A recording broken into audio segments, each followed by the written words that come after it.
What's up everyone, it's Scotty with Money Investing. So in this video we are going to be talking about one stock, one company that I do believe has a ton of potential. I've actually done a video on this a few months ago. We talked about it. It has done really well. It has rallied quite a bit. But of course there's going to be some concerns around profitability and of course achieving actual net income over the long term. So we'll talk a little bit about that as well. As always, if you enjoyed this video, find it helpful, make sure that you drop a like. Don't forget to subscribe to the channel. The link to our Discord and Patreon is going to be down below. Don't forget there is a 16% annual discount and a 50% discount on the options course. Both of these expire after tonight. So July 31st is literally the last day if you want to take advantage of both the annual discount and of course the options course that is 50% off, and the bundle, which is fundamental analysis, technical analysis, and the options course. All three are going to be 50% off as well. And all these discounts and of course coupons expire at the end of this month, which is literally today. So today's the last day. After midnight they will go away. So link's going to be down below if you're interested in joining. So the company that we are talking about today is going to be none other than Uber, and ticker symbol UBER. They are going to be reporting their earnings next week, actually this upcoming week here.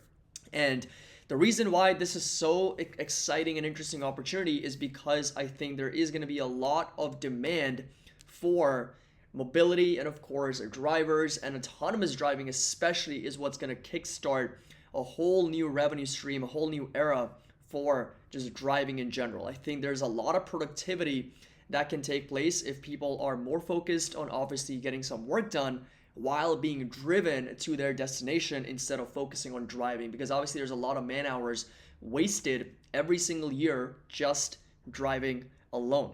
So that's where I believe a lot of the opportunity is, and I've again talked about this in one of my other videos as well. I posted this a couple months ago. We talked about how they've kind of redesigned the Uber app, mobility, airport innovation, which is very, very cool. And of course, they're looking into advertising as well to check out ads, enabling non-Eats merchants to advertise in the Uber Eats app, which obviously is going to result in maybe potentially higher revenues and earnings for the company as well. Now, Uber is definitely a sort of a, does have a significant market share when it comes to their ride sharing application space, but they do still have some risks, which we are going to talk about later in the video. But when it comes to driver engagements, that's an all-time high with strong earnings levels. So monthly supply hours per active driver up 17%. Weekly earnings per active driver also up 43%. It's been a little bit more cyclical, and it is a cyclical business. It does move with the year, ebbs and flows. But overall, record numbers coming in for the company.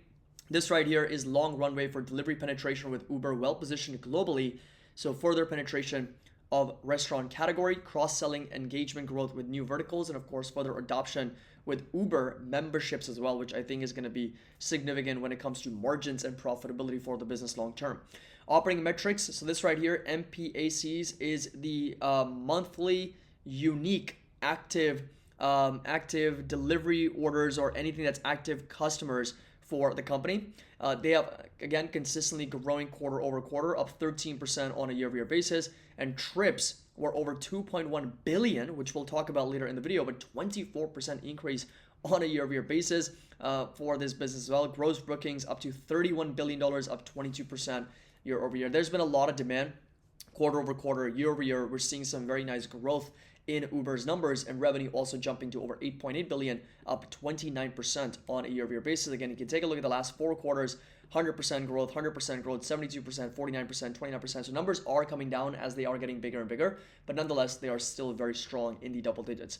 Adjusted EBITDA also very strong at over 761 million and up 539 million improvement in adjusted EBITDA. And this right here is some of the actual numbers. So gross bookings of 15 billion in mobility. Delivery was also 15 billion and 1.4 billion for freight.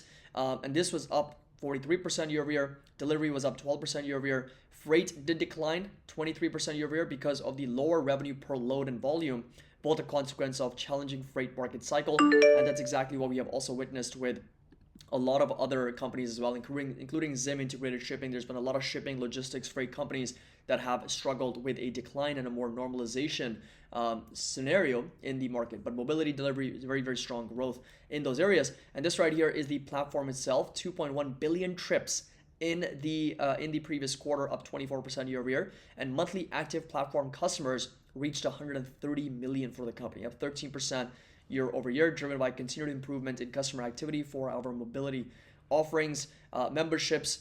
Also return to Super Bowl stage for the third year to launch our latest campaign, One Hit for Uber One. And then advertising also expanding into checkout ads, cloud migration, and there's a lot of revenue opportunity for Uber over the long term, at least that's in my opinion right now. This right here is going to be the balance sheet. So they are sitting on a little bit over $4 billion of cash, over $121 million of short-term investments, and they do have long-term investments sitting at over $4.7 billion. So combined, they're sitting on a little bit over almost $10 billion worth of cash and long-term short-term investments, with their total liabilities sitting at $23 billion. And of course, we've got the long-term debt sitting at over $9.2 billion. So we've got the same amount of cash and investments than we have in long-term debt. So that's pretty equivalent. So that's a pretty good balance sheet in my opinion, because again, net debt is literally zero.